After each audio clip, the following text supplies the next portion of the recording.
நித்யானந்தம், நாங்கள் சேத்தூர் ஆதீனத்துலேருந்து கைலாச சேத்தூர்லேருந்து பேசுகிறோம். 3 நாளைக்கு முன்னாடி போலீஸ் வந்து எங்களை வந்து மிரட்டிகிட்டே இருக்காங்க.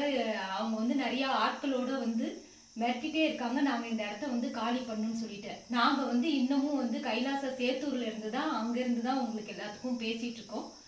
இப்போ வந்து பார்த்தீங்கன்னா எங்களுக்கு வந்து இங்கே நீங்கள் இருக்கக்கூடாது, உங்களுக்கு இந்த இடம் சொந்தம் இல்லை, இது மாதிரிலாம் சொல்லிட்டு இருக்காங்க. எங்களுக்கு டாக்குமெண்ட்ஸ் எல்லாம் கிளியராக இருக்குன்னு அவங்கக்கிட்ட காட்டணும். காட்டினதுக்கு அப்புறம் கூட அவங்க வந்து ஏற்றுக்க மாட்டாங்க.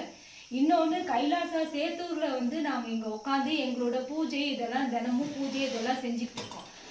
உயிரே போனாலும் சரி, எங்களுக்கு வந்து பூஜை தான் வந்து ரொம்ப முக்கியமானது. எங்களுக்கு பூஜை கூட செய்ய நிம்மதி இல்லாமல் இப்படியே தொந்தரவு கொடுத்துட்டு இருக்காங்க. இதை வந்து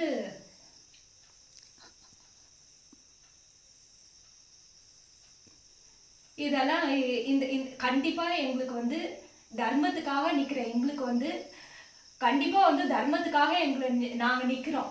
நாங்கள் வந்து தர்மத்துக்காக நிற்கும் போது தர்மம் எங்களை காப்பாற்றும். இதை பார்க்குறவங்க ஒவ்வொருத்தவங்களும் வந்து புரியணும். நாங்கள் இந்து மதத்துக்காக எவ்வளோ தூரம் வந்து போராடிட்டு இருக்கோம் அப்படிங்கிறது புரியணும். அதுக்காக தான் இந்த வீடியோவை ரெக்கார்ட் பண்ணுறோம். இன்னொன்று வந்து பார்த்தீங்கன்னா, இப்போ கூட கொஞ்சம் நான் வந்து பதட்டத்தில் தான் பேசுகிறேன். ஏன்னா வந்து எப்போ வேணுமாலும் வந்து டோரை வந்து நாக் பண்ணுறது உடைக்கிறது, வெளியில் வரீங்களா இல்லையா, இல்லை உடைக்கட்டுமா, இதே மாதிரியே சொல்லி ரொம்ப தொந்தரவு பண்ணிக்கிட்டே இருக்காங்க. பல வருஷங்களாக இதே தொந்தரவு தான் இருக்குது. எல்லா இடத்துலையும் இதே மாதிரி தான் எங்களை வந்து தொந்தரவு பண்ணிட்டு இருக்காங்க. நாங்கள் வந்து நிம்மதியாக ஒரு பூஜை செஞ்சு ஒரு ஆன்மீக ரீதியாக வந்து மக்களுக்கு என்ன செய்யணுமோ நிறையா செஞ்சுட்டு இருக்கோம். இந்து மதத்துக்காக வந்து பகவான் வந்து எவ்வளவோ செஞ்சிட்டு இருக்காரு. அதை தாண்டியும் வந்து அவங்க புரிஞ்சுக்காம இப்படியே செஞ்சிட்டு இருந்தாங்கன்னா எனக்கு தெரியல. இந்து மக்கள் எல்லாம் என்ன செய்யறீங்கன்னு தெரியல. எங்க உயிருக்கே வந்து இங்க பாதுகாப்பு இல்லை. உண்மையாலுமே பாதுகாப்பே இல்லாத நிலையில தான் நான் இவ்வளோ பதட்டத்தோடு வந்து இதை வந்து வெளிப்படுத்தணும்னு சொல்றேன்.